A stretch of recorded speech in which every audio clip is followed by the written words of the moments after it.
সাম্প্রতিক প্রাকৃতিক দুর্যোগে ক্ষতিগ্রস্ত রাঙ্গামাটির কাপ্তাই উপজেলার ১০০ জন খামারির পাশে দাঁড়িয়েছে উপজেলা প্রশাসন। আজ খামারিদের হাতে তুলে দেওয়া হয়েছে জরুরি গোখাদ্য সহায়তা। দুর্যোগের ফলে তৈরি হওয়া গবাদি পশুর খাদ্য সংকট মোকাবিলায় প্রতি খামারিকে প্রদান করা হয় ৭ কেজি করে বিশেষ মিশ্র গোখাদ্য। এই খাবারের মধ্যে ছিল পাতাবসি কুড়া, সোয়াবিন মিল, ভুট্টা, ভিটামিন মিনারেল প্রিমিক্স, সরিষার খৈল সহ পুষ্টিকর উপাদান।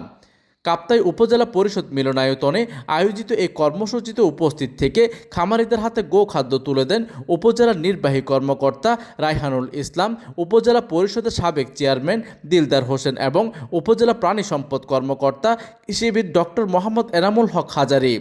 এছাড়া উপজেলা প্রাণী সম্পদ বিভাগের কর্মকর্তা ও স্থানীয় সাংবাদিকবৃন্দ উপস্থিত ছিলেন।